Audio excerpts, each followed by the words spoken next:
석대들이 보이는 이 동학기념 혁명기념탑 앞에서 인문학 강좌를 시작하게 됐습니다. 먼저 도정한 시인의 추모시가 있습니다. 낭송을 하고 시작하도록 하겠습니다. 장렬하게 패배한 자의 전 생애는 아름답다. 역사가 뜨겁게 살아있는 것은 그들 패배의 기록으로 인해서다. 참수당에 머리채가 꿰어 달린 성 밖에서 두려움에 떨며 죽음을 지켜보던 사람들은 두려움으로 인해 무너지지 않았다. 북풍도 울며 지나가는 동토 위에 고함소리도 죽청도 묻었지만 사람을 하늘같이 섬기는 세상에 대한 꿈조차 버린 건 아니었다. 알고 있었다. 바람이 불 때면 되살아나는 하늘 위 저 백년의 깃발, 천년의 뜨거운 넋이 살아있는 자들을 깨운다는 걸 그리하여 우리는 오늘 다시 본다. 단 몇십 년 시대를 앞서가다 한 생애의 절반을 꺾어 사라져 가야 했던 그들 장렬한 패배의 정신, 출렁이며 살아오는 불굴의 햇살을. 우리 자흥문화원은 자흥군민과 문화가족의 인문학적 소양을 함양하고 우리 자흥의 역사 속에 회자되는 뜨거운 주제로 인문학 강좌를 2017년부터 지금까지 한 5년간 인문학 강좌를 진행하고 있습니다. 네, 올해 코로나로 많은 어려움들이 있었지만 1강을 지금 평화에서 진행을 하였고요. 오늘 뜻깊은 2강을 진행하게 되었습니다. 오늘 강의도 많은 분들이 참석을 하지는 못했지만 유튜브를 통해서 많은 분들이 공유할 수 있도록 이렇게 진행을 하려고 하고 현재 김현호 선생님께서 협조해 주시고 계십니다. 이 자리에 참석해 주신 자흥문화원 회원 및 임원 문화가족분들께 감사의 말씀을 올리면서 인문학 강좌를 시작하도록 하겠습니다. 알려지지 않은 채 사라져간 무명 농민들의 넋을 기리는 마음을 담아 한 분 한 분의 이름을 마음속으로 불러보는 시간을 갖도록 하겠습니다. 묵념.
바로 모두 자리에 앉아주시기 바랍니다.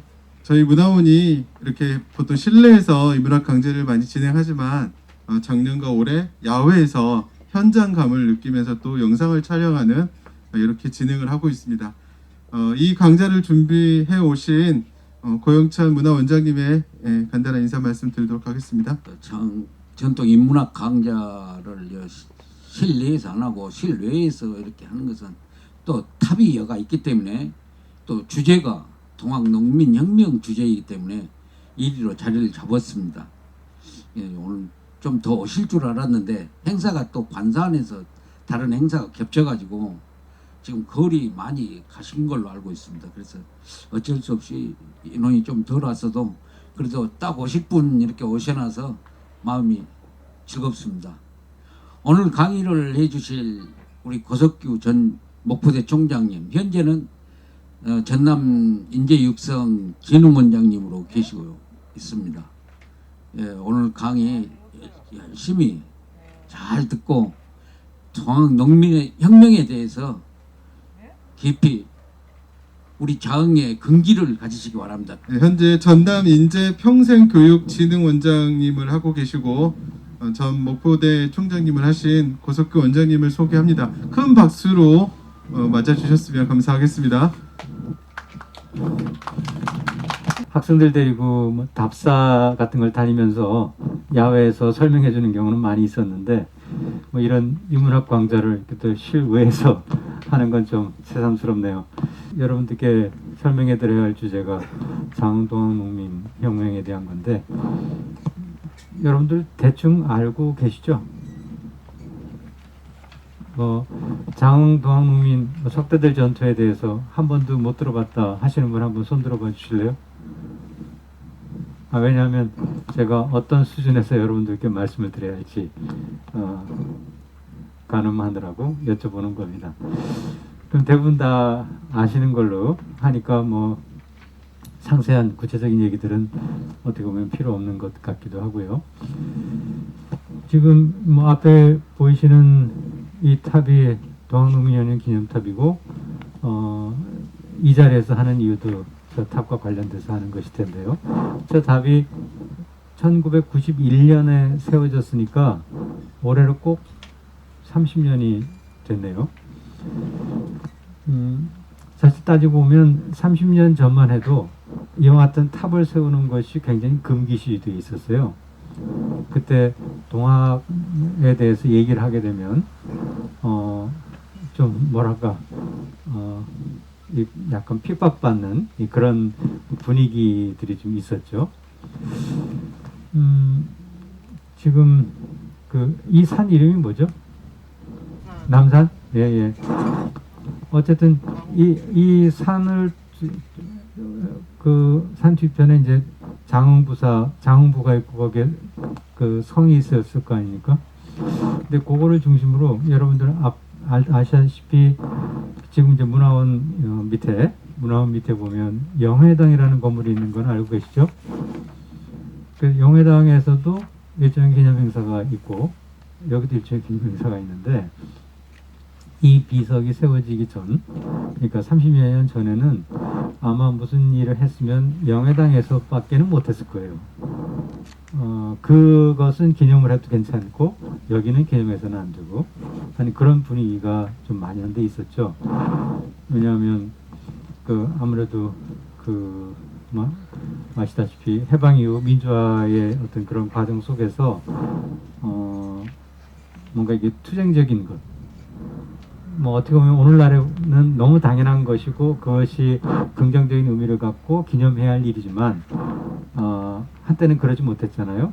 뭐 대표적으로 광주민주화운동이 그런 거죠. 광주민주화운동은 지금은 뭐 대선 국면에서 너도 나도 그거 반드시 세우겠다 뭐 그렇게 다 하고 있으니까 이게 참 세월이 변하면서 역사에 대한 해석이나 이런 것들도 너무너무 달라졌죠. 80년에 있었던 일이죠. 그러니까 80년에 광주민주화운동이 있고 뭐 그런 때만 하더라도 그런 민주화운동이라고 하는 건 뭐 흔히 말해서 무슨 빨갱이들이나 하는 것 같고 뭔가 좀 사회 부적응자들이 하는 것 같은 그런 형태의 인식들이 많이 있었죠. 그런 것들의 시조가 동학이었던 거죠. 그런 운동의 시조가. 다시 말하자면 광주민주화운동이 우리나라 민주화운동, 다시 말하자면 우리나라가 이제 바른 방향으로 들어서게 되는 어떤 근현대의 어려운 과정 속에서 마무리를 짓는 그런 과정이 광주 민주화운동이었다고 하면 그런 근대민족운동의 출발점이 동학농민운동이었어요. 그러니까 광주 민주화운동을 그동안 그 한때 거기에 관련돼 있던 사람들이 뭐 감옥에도 가고 그 관련된 얘기는 뭐 꺼내지도 못하고 했던 그런 선상에서 동학도 마찬가지로 얘기를 못 꺼냈던 거죠. 그 당시에 그 동학에 참여했던 많은 분들은 당시 정부에서는 동학난이라고 규정을 했고, 즉 난리를 일으킨 사람들이니까 폭도들이죠. 따라서 내가 동학에 참여했다는 얘기는 그 쉽게 할 수가 없는 그런 분위기였죠. 이 비가 세워질 때만 하더라도 아직 그런 분위기가 남아 있었어요. 그래서 이 동학에 대한 그 기념을 할 때 사실은 제일 먼저 해야 할 일이 그 유족에 대한 그 적절한 대우죠. 동학 이 당시가 되면 이미 동학에 직접 참여했던 분들은 생존해 계시지 않으니까 그 자손에 대한 이른바 독립유공자와 같은 그런 대우를 해야 되는데 그런 분들을 수송을 하는데 나타나질 않는 거죠. 왜냐하면 아직 사회 분위기가 괜히 거기에 이름 올렸다가 훗날 또 불편함을 겪지 않을까 싶어가지고 사실은 그런저런 것 때문에 이 동학 농민혁명이 그 오늘날과 같은 어떤 위치를 정하는 데까지는 굉장히 오랜 시간이 걸렸고 어려움을 겪었다. 그게 바로 아까 지금 광주민주화운동을 얘기했지만 그 처음이 동학이고 그 끝이 광주민주화운동이다. 그렇게 우리가 이해하면 우리 근현대사를 이해할 수 있으리라고 생각을 합니다. 사례지 17쪽에 이건 뭐 제가 작년에 쓴 글인데요. 진정한 명예회복은 독립유공자 예우로라고 해놨습니다. 이게 작년 5월 11일 날 기고를 한 건데 5월 11일이 무슨 날인지 혹시 아십니까? 동학농민혁명 기념일. 예, 동학농민혁명 기념일이에요. 예. 이 5월 11일을 동학농민혁명 기념일로 정하는데도 굉장히 많은 우유곡절이 있었습니다. 그래서 여러분들 책 자료집 4쪽에 보시면 그 이낙연 전 총리 기념사 장면이 있고 그 위에 제1회 동학농민혁명 기념사에서 2019년 5월 11일이라고 되어 있죠. 그러니까 2019년이 제1회 동학농민혁명 기념식이 국가 차원에서 있었던 해입니다. 처음으로요. 그러니까 1894년에 동학농민혁명이 있었으니까 뭐 얼마 만입니까? 거의 한 120년이 됐죠. 120년 만에 국가 차원에서 기념식을 행했고 국무총리가 그 기념사를 읽었던 그런 장면이 있고요. 그래서 그 이듬해 제가 이 글을 썼어요. 그러니까 뭔가 이루지 못한 일이 많이 있다라는 그런 뜻입니다. 그 4쪽에 국무총리가 동학농민혁명 기념사에서 한 말이 있습니다. 이것은 뭐 이낙연 총리 개인의 생각이 아니고 당시 역사학계에서 정의해 놓은 그런 부분들을 정리한 것이죠. 그래서 동학농민혁명의 의의라고 되어 있잖아요. 그래서 첫째가 뭐냐? 동학농민혁명은 우리나라 최초의 반봉과 민주주의 운동이었다 라고 정의하고 있고, 그 밑에 내려오면 둘째, 동학농민혁명은 우리나라 최초의 근대적 개혁운동이었다. 그래서 이건 뭐 교과서에서도 많이 나오는 반봉건 근대화가 동학농민혁명의 1차적인 목표였다. 그 다음에 셋째가 뭐냐면 동학농민혁명은 우리나라 최초의 반외세 민족주의 운동이었다. 여기서 최초라는 말이 듣죠? 최초로 반외세 민족주의 운동이었다. 그 반외세 누구냐면 일본이죠. 일본에 반대했던 그 최초의 민족주의 운동이었고, 이러한 운동은 뭐 알다시피 그 후에 우리가 일제 식민지 강점이 되고 그 후에도 계속 이런 그 식민지의 기억을 극복하는 과정들이었기 때문에 이 반외세 민족주의 운동의 최초라고 하는 것은 우리나라 근현대사를 관통하는 그런 민족해방운동의 최초라는 의미를 갖고 있어요. 그런데 여기 좀 왔다 갔다 해서 뭐합니다만 다시 한번 제가 기고한 글 17쪽의 글을 한번 다시 좀 봐주시면 글씨가 좀 작아서 잘 안 보입니다만 2004년에 동학농민혁명 참여자 등의 명예회복을 위한 특별법이 만들어졌어요. 이와 같은 특별법으로 제일 먼저 만들어진 것은 광주민주화운동입니다. 광주민주화운동 특별법이 제일 먼저 만들어졌고, 그리고 아마 4.3 특별법이 만들어졌고, 그리고 동학 이런 순서로 아마 만들어진 걸로 기억을 하고 있는데요. 이 동학농민혁명 기념일이 이제 특별법이 만들어져서 동학농민혁명 자체에 대한 인식은 크게 바뀔 수 있는 계기가 마련이 되었죠.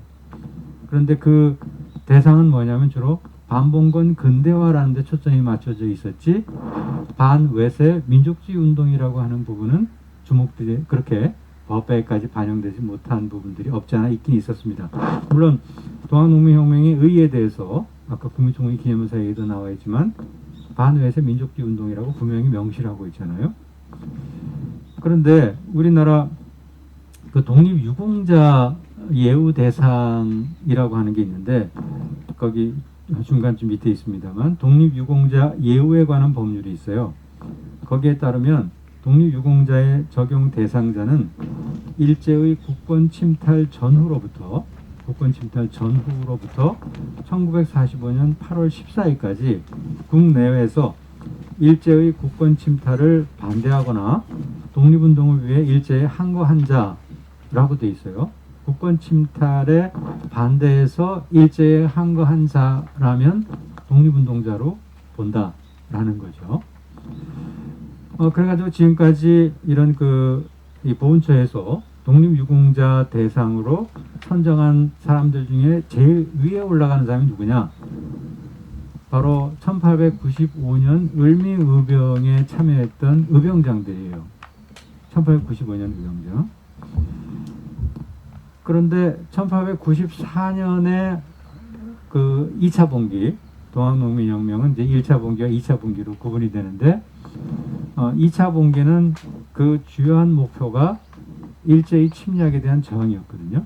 1차 봉기는 반봉건 근대화의 내용이 주였다면 2차 봉기는 반외세 자주화가 주요한 목표였던 거죠. 그래서 분명히 일제의 침략에 대해서 반대를 했고, 알다시피 석대들 전투에서도 장흥의 많은 농민군들이 누구한테 죽었어요? 일본군한테 죽었어요. 일본군한테 죽고, 일본군은 사사시 뒤지면서 도합군들을 잡아다가 죽였어요. 그러니까 여기 장흥의 농민군들이 싸웠던 대상은 누구냐? 분명히 일본군이었고, 바로 그 연장선상에서 우리가 식민지가 된 거죠.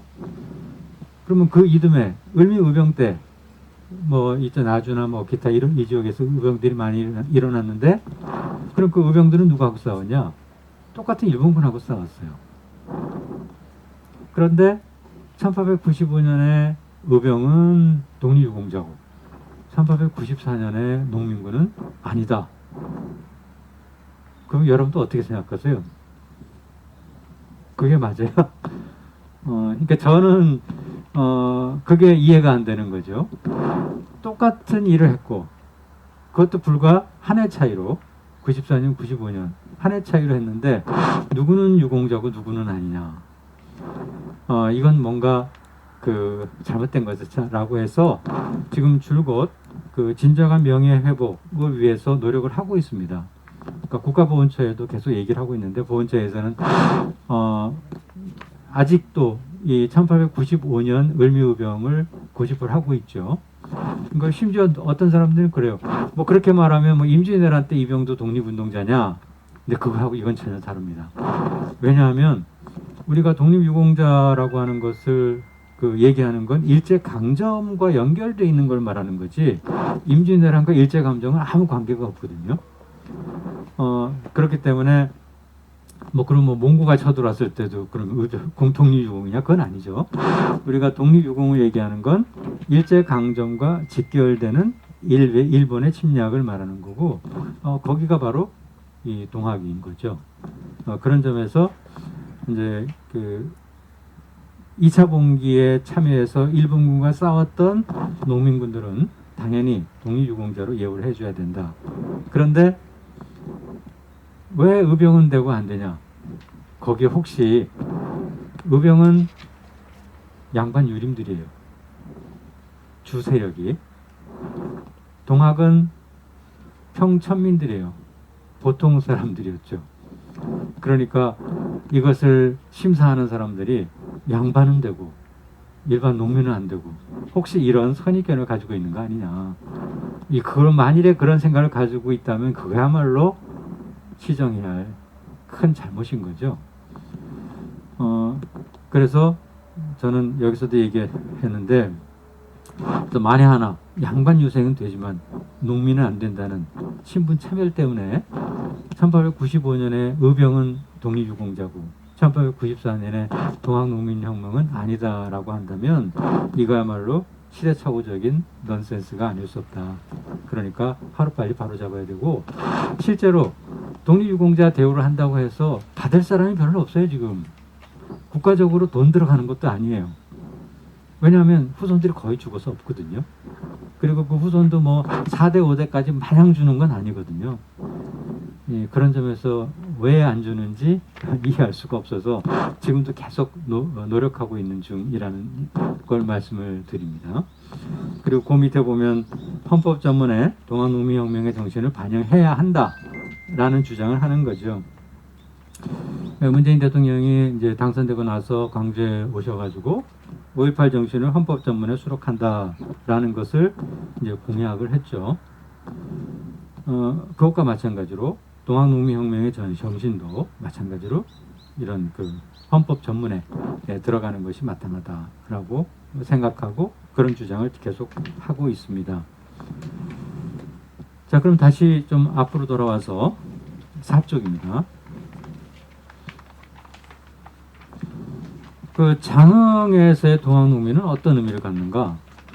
그리고 왜 하필 장흥 석대들에서 동학농민혁명의 4대 전투라고 해요? 4대 전투. 뭔지 혹시 아십니까? 동학농민혁명의 4대 전투. 장성, 황룡왕 전투, 우금치. 네. 황토현 전투, 장성, 황룡강, 그리고 그 공주 우금치, 그리고 석대들. 요걸 4대 전투라고 하고 있어요. 그럼 이 4대 전투에 해당하는 석대들 전투가 왜 일어났는가, 왜 이곳에서 일어났는가 하는 거에 대해서 한번 알아둘 필요가 있을 거예요. 황토현은 그 1차 봉기 때 이제 고부밀란부터 시작해가지고 전봉준이 중심이 돼서 그 최초로 관군과 맞서 싸운 것이 황토현이에요. 그렇기 때문에 당연히 의미가 있죠. 그리고 또 하나 의미가 있는 건 농민군이 많은 전투를 벌이는데 이긴 게 몇 개 없어요. 사실은 이긴 전투가 몇 개 없는데 이긴 전투의 대표적인 게 황토현이고 두 번째가 장성이에요. 장성 황룡강 전투. 그리고 알다시피 우금치 전투에서는 대패를 했죠. 그때 이제 물론 그 대패의 원인은 일본군이었지만 석대들 전투에서도 크게 농민군이 희생을 당했는데 그때도 일본군의 압도적인 무력 거기에 이제 졌던 거죠. 그래서 4대 전투 중에 2개는 이긴 전투, 2개는 진 전투예요. 물론 승패가 중요한 건 아니죠. 이겼다고 해서 의미가 있고 졌다고 해서 의미가 없는 건 물론 아니에요. 둘 다 의미가 4개가 다 의미가 있는 그런 전투 중에 하나였어요. 뭐 이 당시에 장흥지방의 농민군을 이끌었던 지도자는 알다시피 이방원, 이인환, 구교철, 이사견, 김학삼 이런 분들인데 여기 뒤에 제가 자료 웅치가 지금 현재는 보성 웅치면이죠. 요때는 장성이었어요. 웅치의 그 행정구역이. 그래서 이제 여기에 들어가 있는 건데 요 행정구역 명칭이 좀 많이 달라졌어요. 그래서 여기 자료집 뒤에 제가 18페이지에 요 지도하고 이게 현재 지도고요. 그 밑에 이름이 어떻게 바뀌었나라는 걸 써놨어요. 그러니까 용계면이라고 나오는 건 부산면에 해당하는 거고, 남상면 누구 하면 건 용산면에 해당하는 거고, 이런 식으로 이제 이름이 바뀌었다라고 하는 걸 참고로 알아두시기 바라고요. 오히려 여러분들이 더 잘 알겠습니다만. 그리고 오쪽에 보면 이 지도가 하나 있는데, 이게 그 전라남도를 중심으로 일어났던 농민군들의 어떤 그 범위예요, 범위. 크게 그 5군데 정도로 그 권역을 나누어서 설명을 하곤 합니다. 그러니까 여기는 그 장흥, 강진, 보성, 해남, 공원까지가 하나의 권역으로 싸웠던 거고, 이 지역이 전체 농민 항쟁에서는 그 마지막 전투가 여기서 주로 일어났던 그런 곳이 됩니다. 이제 그 2차 봉기가 일어나고, 그 2차 봉기에서 마지막으로 우금치 전투에서 농민군이 이제 대패를 하게 돼요. 그래가지고 그 패한 농민군들이 이제 남쪽으로 내려오겠죠. 쫓겨 내려오기도 하고, 그러면서 동시에 이제 농민군들이 마지막 항전을 준비하기 위해서 이제 남쪽으로 내려오게 돼요. 그때 그 중심지가 이제 장흥으로 오게 된 거죠. 뭐 그렇게 된 데는 이방원이라든가 기타 이런 분들의 역할이 컸던 거고, 또 한편으로는 당시에 장흥부의 상황이 조금 독특했었죠. 그 당시에 그 장흥 부사로 있던 이용태라는 그 사람이 그 일찍이 고부밀란이 일어났을 때 고부밀란을 그 정리하기 위해서 파견된 그 안핵사로 갔었어요. 그러니까 여기는 부사가 없었어요. 부사가 없었기 때문에 어떻게 보면 농민군에 대한 탄압도 할 수가 없는 그런 그 사정이었죠. 그러다가 뒤늦게 7월 말쯤에 박헌양이라는 사람이 부사로 임명돼서 왔어요. 그리고 이 장흥은 알다시피 요 가까운 곳에 강진이 있잖아요. 그리고 강진에는 뭐가 있냐면 병영이 있어요. 병영 아시죠? 강진 병영. 그러니까 우리나라 남쪽 지역 군대 중심이 강진에 있는 거예요. 그리고 강진하고 병영하고는 불과 한 7km? 7, 8km밖에 안 떨어져요. 10km도 안 떨어져 있어요. 그래서 이제 장흥 쪽에 농민군들이 모인다라고 하는 그런 분위기가 있으니까 강진 병영하고 장흥부도 또 전력을 정비하게 돼요. 관군들이. 뭐 그런 상황에서 이제 뭔가 분위기가 고조돼서 이제 큰 싸움이 벌어질 그런 상황이 된 거죠. 그래서 제일 먼저 여기 벽사역, 그러니까 장흥군청 그 뒤쪽에 뭐 장흥고등학교는 그 앞에 옛날 벽사역 자리라고 하는데, 여기 여러분들 그 자료에도 있습니다. 그 10쪽에 그림 하나 있죠. 거기 동그라미 치는 게 벽사역 농민군 처형지라고 되어 있는데, 이제 이곳에 처음에 이제 농민군들이 모여서 벽사역을 공격합니다. 그래서 벽사역 공격해서 그걸 점거하죠. 그리고 그 기세를 몰아서 이제 장흥부성, 그때는 장령성이라고 불렸는데요. 거기 여러분들 책 7쪽을 한번 봐주십시오. 7쪽. 이제 이쪽 지역의 농민군들이 이 장흥으로 합류하는 그런 과정들을 정리해 놓고 있어요.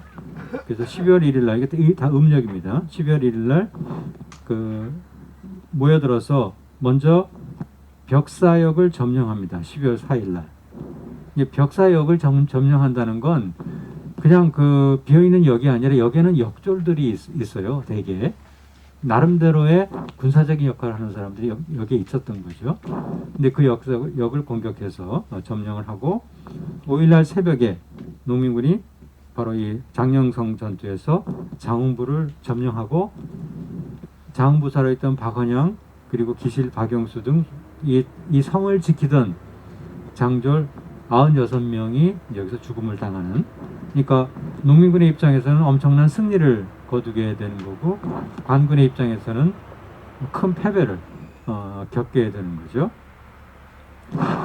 그리고 난 다음에 이제 농민군들은 기세를 몰아서 강진 병영으로 가죠.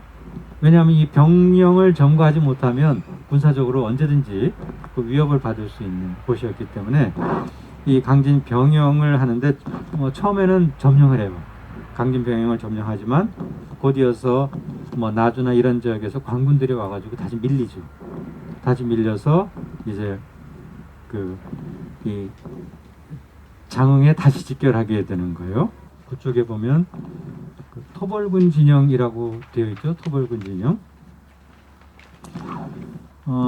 이제 그 호남을 중심으로 동학농민혁명의 그 불길이 번지게 되니까 당시 정부에서는 이제 이걸 진압하기 위해서 양호 순무영을 설치하는데, 양호라고 하는 건 호서 호남이죠. 충청도와 그 전라도를 순무하기 위한 진영을 설치하게 돼요. 그래서 총지휘자는 신정이고 우선봉장, 좌선봉장. 그러니까 우선봉장, 좌선봉장일 때의 좌우는 그 서울에서 바라봤을 때의 좌우가 돼요.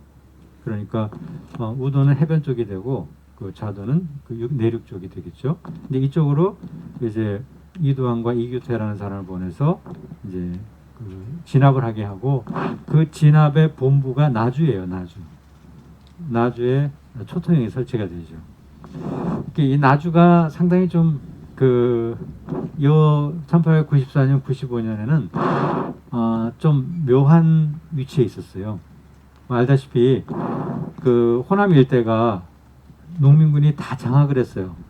다 장악을 했는데 유일하게 점령하지 못한 곳이 어디냐면 나주였어요. 나주. 민정열이 나주 부사여서 거기에 수성을 철저하게 해가지고 어쨌든 나주를 점령하지 못했고, 그래서 이 나주를 근거로 농민군을 진압작전이 펴지는 거죠. 그런데 1년 후에 나주를 중심으로 을미의병이 일어나요. 을미의병의 상대역은 누구냐면 일본군이었어요. 1894년 동학농민군의 상대역이 누구냐? 마찬가지 일본군이었어요. 1894년에는 나주에 있는 수성군들이 농민군과 싸웠어요. 일본군의 힘을 합쳐서. 그러다가 1년 만에 다시 나주의 수성군 의병장들이 일본군과 싸워요. 이게 만일에 1년 전에 같이 힘을 합쳤으면 얼마나 좋았을까? 그러니까 농민군의 길이 옳았다는 것은 1년 후에 확인해 주는 거죠. 그 1년 전에는 농민군이 잘못됐다고 해서 농민군을 공격했던 의병들이 1년 후에는 농민군과 똑같이 일본군과 싸웠던 그런 셈이 돼버린 거죠.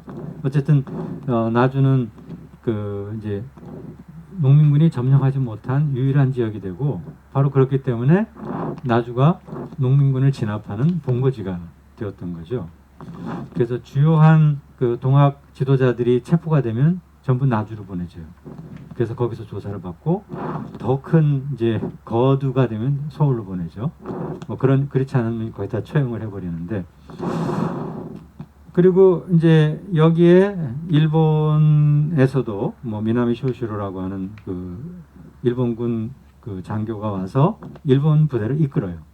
근데 알다시피 일본군은 아무래도 무장이 잘 돼 있었던 것이고, 또 한편 그 밑에 보면 일본 놈들이 이 배를 동원해 가지고 여기 스쿠바호하고 조강호라고 하는 배를 동원해서 이 인근의 바닷가에다가 배치를 해요. 그러니까 뭐냐면 위에서 내려와서 압박을 해서 하면 어디로 가요? 쫓겨서 바다나 서문이나 이렇게 들어가면 그걸 막기 위해서 배로 뒤를 차단한 거죠. 그러니까 이제 완전히 포위해서 섬멸하겠다라고 하는 그런 작전을 펴고 있은 거예요. 그래서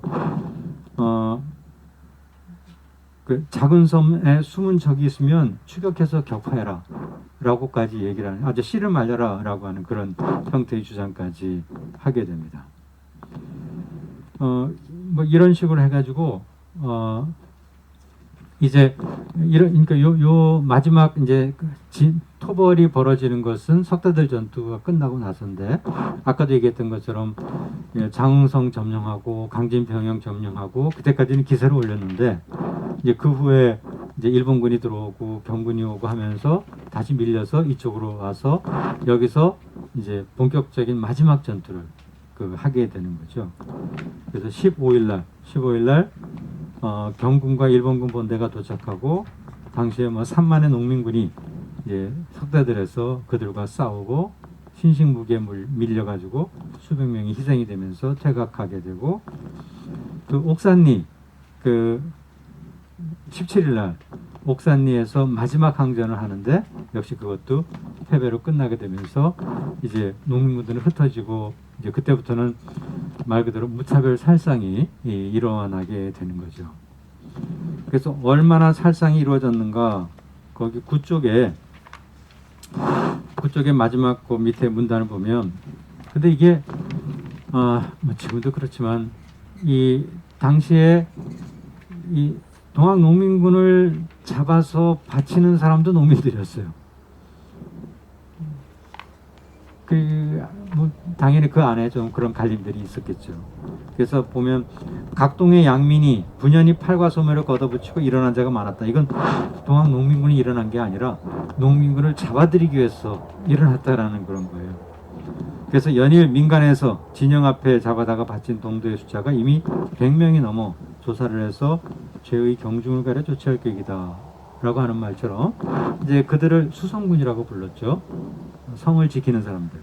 이러한 사람들이 이제 농민군의 석대들 전투에서 패배하니까 뭐 그야말로 그들이 이제 뭐랄까요? 그 해방 뭐 전후했을 때 그 이 뭐 우익들이 막 그래 좌익 뭐 잡아서 하듯이 그런 기분으로 이제 나서서 가지고 잡아들인 거죠. 그래서 당시 사정을 기록한 글들을 보면 뭐 그때 돈의 가급에서는 동학의 목을 배제하는 날이 없었다. 또는 경내가 힘을 합해 매일 잡는 농민군 수가 수십 명이 되는데 다 총살했다. 그리고 이제 10쪽으로 가면 당초 날뛰던 무리의 수요와 그간에 잡아 죽인 실제 수요와 비교하니 문득 소에서 터럭 하나 뽑은 것 같이 미미하다. 좀 이렇게 계속 죽이는데도 소에서 터럭 하나 뽑은 것만큼 적다. 그러니까 더욱더 많이 죽이자. 뭐 이런 식의 얘기들을 합니다. 그리고 서너 시간 동안을 차고 때린 뒤에 뭐 주장으로 때려 진영에 토굴에 넣으니 사람이 마치 삼묶음과 같았다. 다른 사람들 중에는 어깨와 갈비뼈가 부러진 자가 허다해서 피가 흘러 뇌를 이루었다. 또 백성들이 잡아다 바친 여자 동학 한 명은 소모관 백낙중이 건네받았는데 이미 소모관이 문초를 하면서 곤장을 때려 살이 썩어 문드러지고 숨을 헐떡이는 지경에 이르러 며칠 못 살 것 같았다. 뭐 등등 이런 식으로 해가지고 그 이듬해 1월까지 계속 이와 같은 농민군에 대한 무차별 살상이 지속되었다라고 하는 안타까운 일들이 있었던 거죠. 뭐 그 가운데 뭐 좀 알려져 있긴 하지만 아직까지는 그렇게 많이 알려져 있지 않은 것이 그 이소사 이야기가 있어요. 여장군 뭐 이거 들어보셨습니까? 여장군 이소사 이야기 들어보신 분도 있고 안 들어보시는 분도 있겠지만 이 소사라고 하는 거는 이두예요. 이두. 그러니까 이두로 읽으면 조이가 됩니다. 조이. 그리고 이 조이라고 하는 건 보통 그 평민 여자가 시집 갔을 때 그것을 조이 이렇게 부르죠. 또는 뭐 과부가 됐을 때 조이라고 한다라고도 합니다만 기본적으로는 평민 그 여자 부인을 소사, 정확히 말하면 조이라고 부르죠. 그러니까 이 조이라고 하는 게 맞는데 이 조이라고 하면 사람들이 못 알아들었기 때문에 이 소사라고 하죠. 이게 악화가 양화를 구축하는 겁니다만 이 여장군 이소사 이야기가 굉장히 흥미로운 이야기이죠. 우리가 뭐 그래서 이 이소사 이조이 이야기를 가지고 뭐 그 소설 책을 쓴 사람도 있고 뭐 여러 가지 그 그림도 그리고 뭐 한 것들이 좀 있어요. 거기 11쪽에 보면 두 번째 문단에 이 이야기는 아주 낯선 것은 아니다. 하지만 아직 그렇게 유명하지도 않다. 이소사 이야기는 전남 여성 생애사 시리즈 중 하나로 가보의 여인 이소사라는 책으로 발간되기도 했고 그 밖에도 동학의 설화소설로 백마의 여장군 이소사 이야기 뭐 이런 식으로도 만들어졌고 또 동학농민혁명 열사 이소사 상이라는 그림으로도 그려졌어요. 그 다음 페이지 12쪽에 그 그림이 있죠. 이건 뭐 상상하니까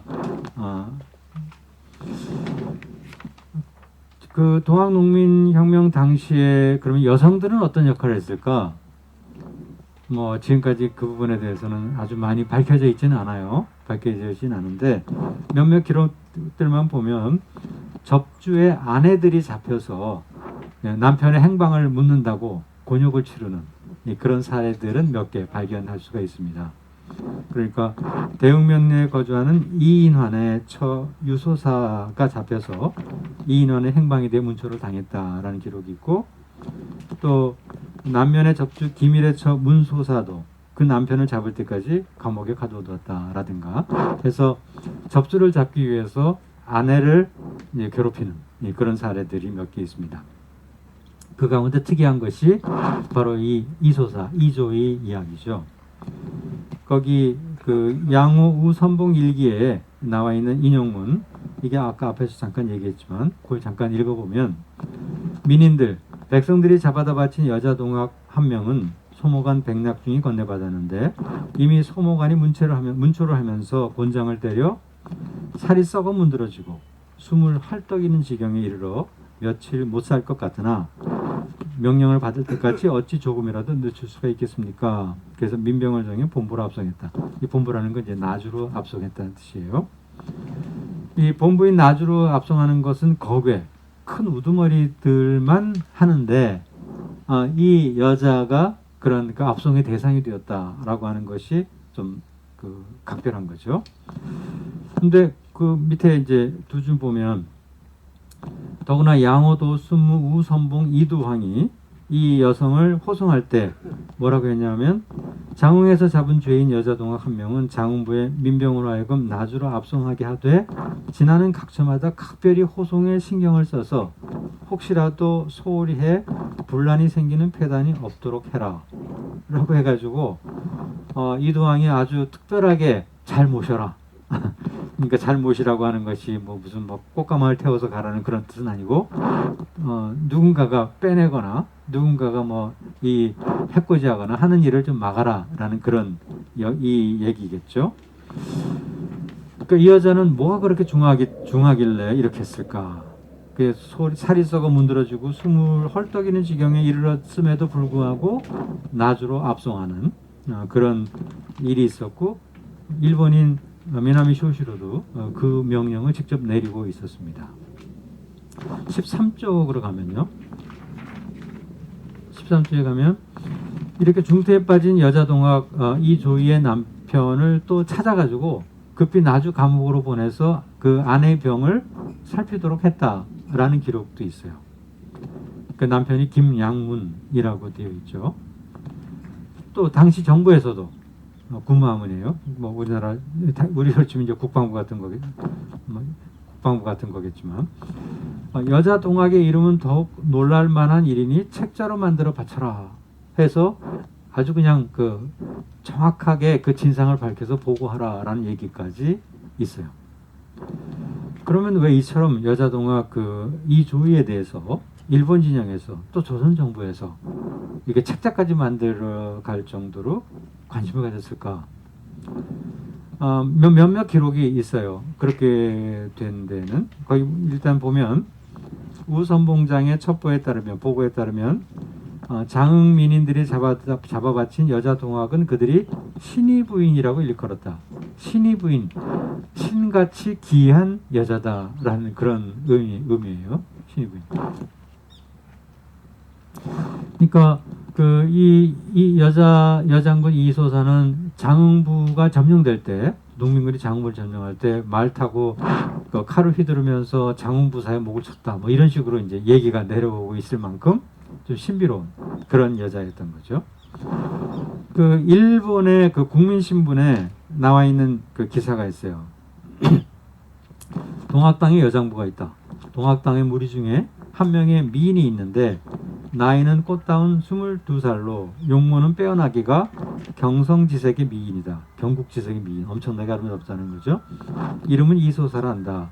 오랫동안 동학도로 활동했으며 말을 타고 장흥부가 불타고 함락될 때 그녀는 말 위에서 주의를 했다고 한다. 일찍이 꿈에 천신이 나타나 오래된 제기를 주었다고 해서 동학도가 모두 존경하는 신녀가 되었다. 그러나 장흥 전투의 패배로 관군에 체포돼 지금은 장흥의 철창 안에 있다고 한다. 라고 일본 신문에 기록하고 있어요. 그러니까 이 소사를 여장부로 하고 있는 거죠. 그 밑에 보면 오사카에 있는 그 조일신문, 아사히신문에서도 다음과 같이 이 소사에 대한 기사가 있어요. 그 잠깐 읽어보면 장흥 부근의 동학도 무리에는 한 명의 여자가 있는데 추대받아 우두머리가 됐다. 일본 병사가 잡아서 신문을 했는데 완전히 미친 여자로 동학도가 귀신을 이야기하고 신을 말하는 것을 이용해서 천사 혹은 천녀라 칭하여 어리석은 백성을 선동했다. 뭐 이거는 이제 요 이소사를 그냥 뭐 아주 좀 미친 여자 뭐 그런 식으로 폄하를 하고 있지만 뭔가 굉장히 중요한 인물로서 관심을 가지고 있었던 것은 분명한 거죠. 사실 더 이상 확인되는 것은 없어요. 이 조이가 그 어디서 어떻게 되었을지 더 이상 확인되는 것은 없지만 뭔가 이걸로 이야기를 만들어내기에는 충분하다. 사실 뭐 우리가 그 한류의 원류라고 할 수 있는 대장금만 하더라도 조선왕조실록에 있는 몇 줄이에요. 그냥 그 임금의 그 병을 치료하는 여자 그 의사가 있었다. 걔가 장금이다 하는 거 가지고 대단한 작품을 만들었잖아요. 사실 이것도 충분히 그럴 만한 거죠. 황석영 선생님 했던 뭐 그 뭐야 장길산 같은 그런 대작도 사실은 역사책에 나와 있는 기록은 한 페이지도 안 돼요.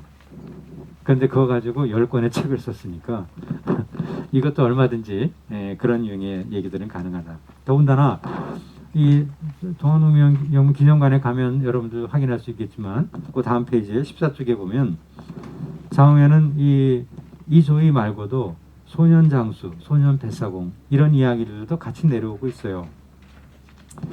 거기 그 15쪽에 보면 제일 위에 뭐 이인환, 이사경, 구교철, 문남택 등 대접주를 비롯해서 경국지사 여장군 이소사, 13살 소년장수 최동민, 소년뱃사공 윤성도 이런 이야기들이 장흥에 내려오고 있는 거예요. 소년장수 최동리는 13살의 어린 나이였지만 말을 타고 석대들 전투에 나가 농민군을 지휘하는 등 용명을 떨쳤다라고 되어 있죠. 또 최동리 외에도 뭐 연지리의 김유선, 약삼의 해동리의 박백환 이런 아이들이 다 소년 장수들이었다. 그리고 소년 뱃사공 윤성도가 있었는데 이 윤성도는 이제 석대들 옥산 전투에서 패한 농민군들이 이제 일본군에 쫓겨서 섬으로 도망을 갈 때 이들을 배로 태워서 열심히 그 배로 도망갈 수 있게 도와줬던 그런 그 어린 뱃사공 얘기죠. 뭐 이런 이야기들이 다 합쳐져서 장흥동학농민혁명의 내용들을 풍성하게 해주고 있고 또 얼마나 당시에 이 지역의 농민군들이 혼연일체가 되어서 이 지역을 지키고 민족의 독립을 지키고 일제에 항거하고 또 봉건적인 부정에 저항을 했는가 하는 것을 잘 보여주고 있습니다. 거기 16쪽에 그 그림이 하나 있는데 이건 이제 장태라고 불러요. 장태. 이 장태는 그 장흥의 접주였던 이방원 접주에 의해서 만들어진 거라고 해서 이장태라고 불리기도 했다고 해요. 그러니까 이게 이걸 굴리면서 가면 저쪽에서 쏘는 총알이 피해가 여기에 맞으면 튕길 거 아니에요. 그래서 그런 용도로 사용했다라는 얘기가 있어요. 이 밑에 바퀴를 달고 이제 굴리면서 총알을 피해가면서 싸웠다라고 하는 그런 얘기가 있습니다. 이제 그 마지막으로 한 가지만 더 말씀을 드리고 마치려고 하는데 그 아까 처음 말씀드렸던 영회당이 있죠. 그 15쪽에 보시면 앞에 이제 영회당 그림이 있고요. 요건 영회당 그 바로 옆 뒤편에 있는 그 순절비와 그 비각입니다.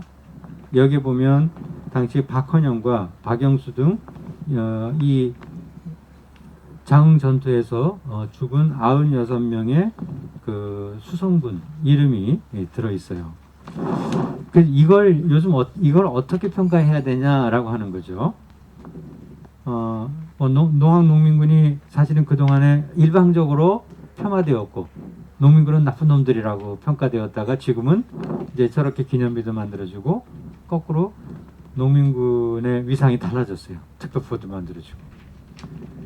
그러면 이 농민군과 싸워서 또 나름대로의 그 역할을 하고 죽은 이 수성군들, 사실 수성군들은 역할이 뭐겠어요? 성을 지키는 거였겠죠. 당시에 국가에서 명을 받아서 이 지역에 부사로 와가지고 이 지역의 장졸들과 함께 성을 지켜라 라고 하는 게 이들의 임무였겠죠. 그러니까 이들은 그들의 임무에 충실한 거였겠죠. 이제 만일에 이들이 그 훗날 농민군들을 뭐 잔인하게 살상을 하거나 불필요한 살상을 많이 했거나 하게 되면 그거는 어떤 경우에도 제대로 평가하기 어렵겠죠. 근데 이제 이들은 어쨌든 전투에서 다 희생을 당했기 때문에 그런 일을 할 기회가 없었겠죠. 또 있었어도 혹시 안 했을지도 모르겠지만. 그래서 이제 양측의 문제죠. 양쪽. 거기 여기 16쪽에 약간 그 인용문이 있잖아요. 장흥부사 박헌양에 대한 이야기인데 고립된 성이 위기를 전했으나 병영이 구제하지 못했고 강진 병영에 있는 군대들이 오지 못했고 적들이 엄습하자 이때 적은 동학군이에요. 문을 닫고 다리를 끊어서 사수했다. 그러나 성이 파괴되어 적이 들어오게 되었을 때 아전과 백성이 모두 성을 넘어 도망갈 것을 요청했으나 부사는 말하기를 만약 성을 넘어간다면 이것은 성을 버리는 것이다.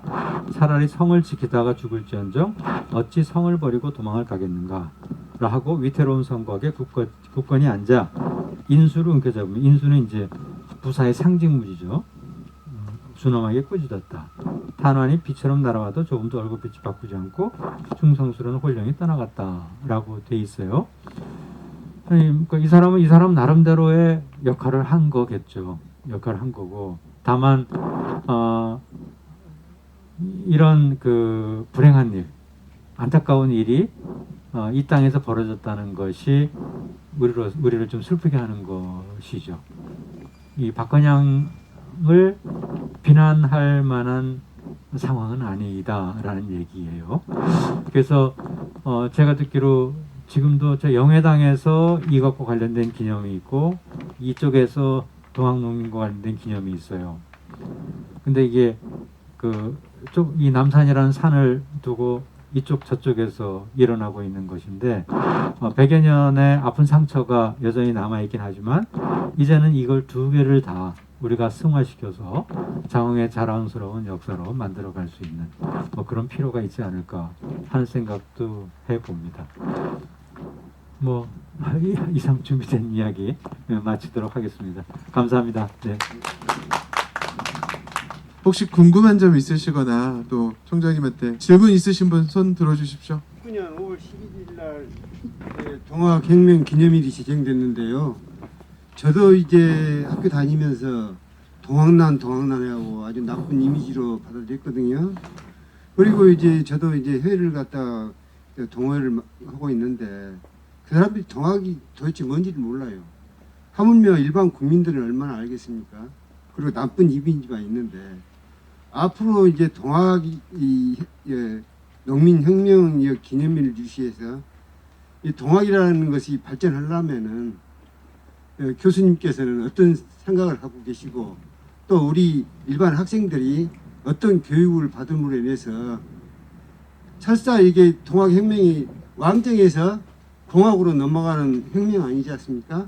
일제 강점기를 거쳐서 아마 그렇지 않았으면 우리 그 조선 왕조가 입헌 군주제가 되지 않았을까 그랬는데 일제 감정기를 끝내면서 공화정이 됐지 않습니까?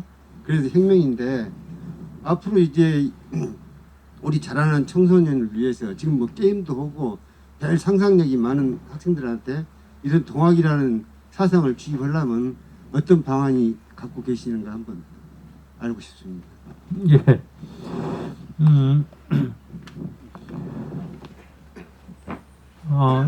이 동학 농민혁명이라고 이름이 붙여져 있고요. 지금 특별법에 그렇게 돼 있어서 지금 공식적인 명칭으로 그렇게 하고 있습니다. 근데 이제 저 앞에 동학농민혁명 기념탑이라고 돼 있는데 왼쪽에는 동학농민혁명이라고 써 있고 오른쪽 고은 시인이 한 데는 동학농민전쟁 이렇게 또 돼 있어요. 이 동학농민혁명에 대한 이름들이 계속 바뀌어왔거든요. 그러니까 1894년 당시에는 당연히 동학난이라고 불렀어요. 지배층 입장에서. 근데 이게 이제 그 현대에 들어와서 학자들이 이 부분을 어떻게 연구할 건가라고 하면서 여러 가지 논란들이 많이 있었어요. 박정희 대통령 때 이제 이 동학 관련된 기념들이 그때 처음으로 이제 본격화됐어요. 근데 그때는 동학혁명 기념탑이었어요. 동학혁명 기념탑. 즉 농민이라는 말이 없었어요. 근데 알다시피 동학은 이제 천도교하고 관련이 되잖아요. 그래서 이 동학농민혁명이 그러면 동학을 전파하기 위해서 또는 동학을 믿는 신도들이 동학의 포교의 자유를 얻기 위해서 일으켰던 거냐. 그러니까 최초에는 그 교조 신혼운동이라는 걸로 시작이 돼요. 그런데 이제 이 전봉준이 일으키게 되는 그 고부 밀란부터는 이건 밀란의 성격을 띠는 거지 교조 신혼 내지는 동학 포교하고는 관련이 없는 것처럼 보이잖아요. 그래서 이제 그게 제일 어려운 거죠. 동학과 이 농민혁명을 어떻게 설명해야 되냐. 그래서 그 역사학께서는 한때 이 이름을 갑오 농민 전쟁이라고 불렀었어요. 동학을 빼버리고. 이제 그렇게 부르다 보니까 동학을 완전히 빼고는 또 설명이 안 되는 거예요. 분명히 남접, 북접, 전봉준도 어쨌든 남접의 일원으로 참여를 했고 많은 지역의 농민들이 다 접수로서 활동을 했기 때문에 그걸 동학과 완전히 제외시키고는 설명이 안 되는 거죠. 그래서 훗날은 다시 동학농민전쟁이라는 말을 많이 썼어요. 동학농민전쟁. 그럼 이게 전쟁이냐 또 아니냐 가지고 또 한참 논쟁을 하다가 이제 적절한 표현을 못 찾고 있다가 결국 특별법을 만들 때 혁명이라고 했는데 사실은 혁명이라는 이름을 쓰는 것도 여전히 이견은 있어요. 그래서 지금 현재로는 공식 명칭이 동학농민혁명이 됐는데 이 당시에 이 동학이라고 하는 것은 우리나라만 그런 것이 아니라 전 세계적으로 어떤 사회적인 변화가 있을 때는 종교가 연결이 돼요. 예를 들면 3.1운동 때도 누가 민족대표 33인이 종교대표들이었잖아요. 그럼 민족대표 33인들이 3.1운동 독립선언서를 했다 그러면 그때 무슨 뭐 기독교의 포교를 위해서 불교의 포교를 위해서 한 거 아니잖아요. 동학도 결국 마찬가지 아니었냐. 왜냐하면 그 당시에 조직할 수 있는 가장 유력한 조직이 동학 조직이었어요. 우리가 일제강점기 때 독립운동이 일어난다. 그럼 독립운동이 어디서 일어나요? 학교 아니면 교회를 통해서 일어날 수밖에 없어요. 왜냐하면 그 조직 이외에는 다 파괴가 되어버렸거든요. 그러니까 이때에도 농민군이 뭔가 일을 일으키려면 연계할 수 있는 조직이 종교 조직밖에 없었던 것이고 그래서 그 조직과 함께 연계해서 일어났다라고 하는 거 분명한 사실이고 따라서 동학의 역할을 그런 조직의 참여라고 하는 측면에서는 당연히 높이 평가돼야 되고 이것을 동학의 종교적인 측면과 어떻게 연결할 건가는 숙제로 남아요. 그건 저도 지금 뭐라고 단언하기는 좀 어려운 그런 부분들이 있습니다. 뭐 그런 정도로 말씀을 드리겠고 그런 차원에서 학생들에게 교육을 해야 되겠죠. 예.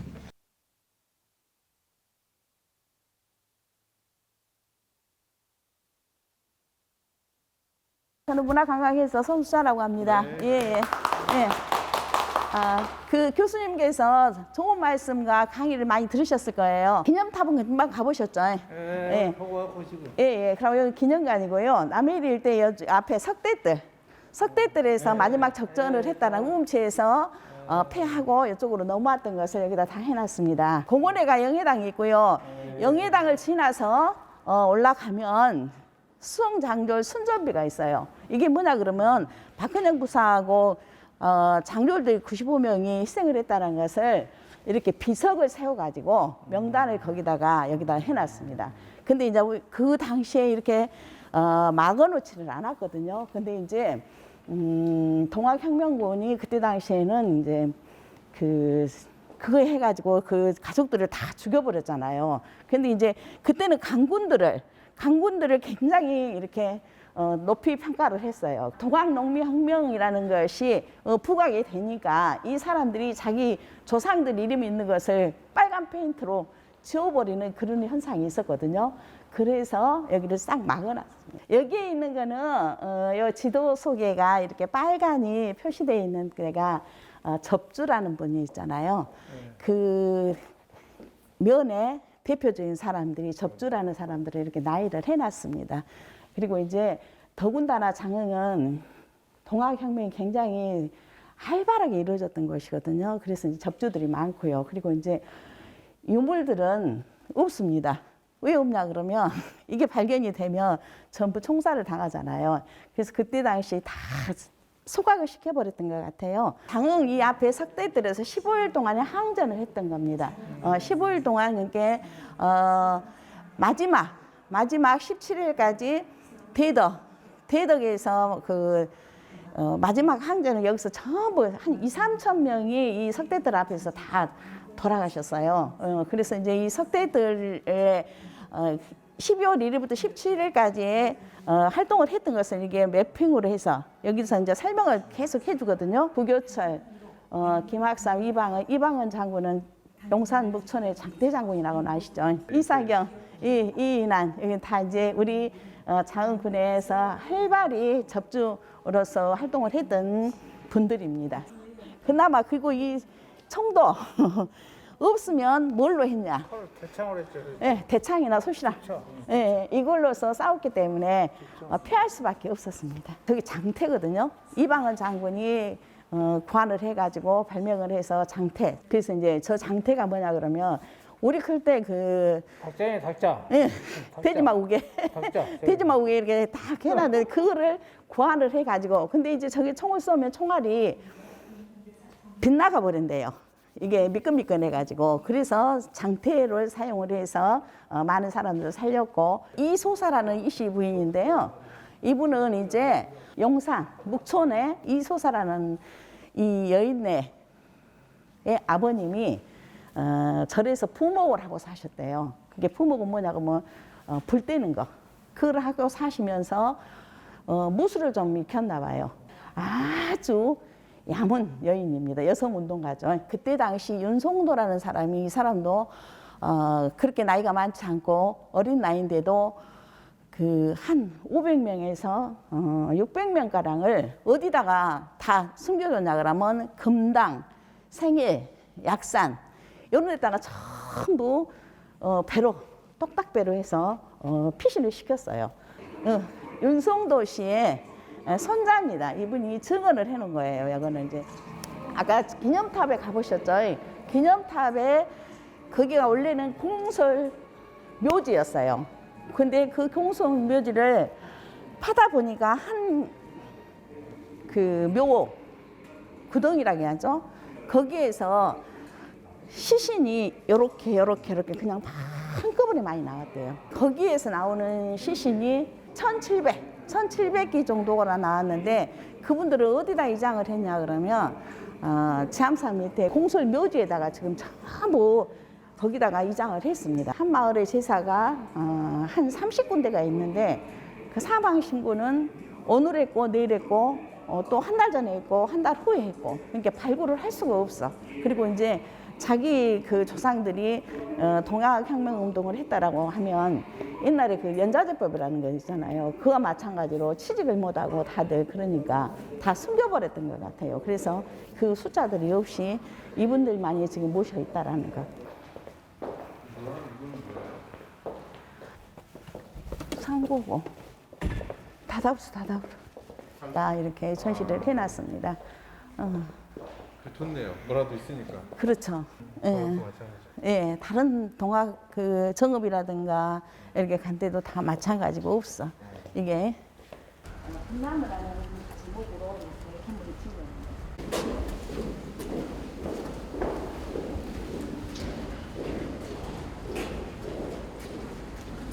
이쪽이 아니고 이쪽. 여기가 석대. 격전지가 여기 부분이다. 여기 전체적으로는 5대 뜰인데 격전지로 얘기하자면 여기서 여기까지다. 이렇게. 예. 그러니까 이제 뭐 여기서도 죽었고 저기서도 죽었겠지만 한꺼번에 많이 죽은 데는 요 코가 요 뜰이 석대 뜰이다. 그리고 좌우제 넘어가면서도 죽고 용산에서도 죽고 간산에서도 죽고 또 대덕에서도. 대덕이 그때는 대흥면.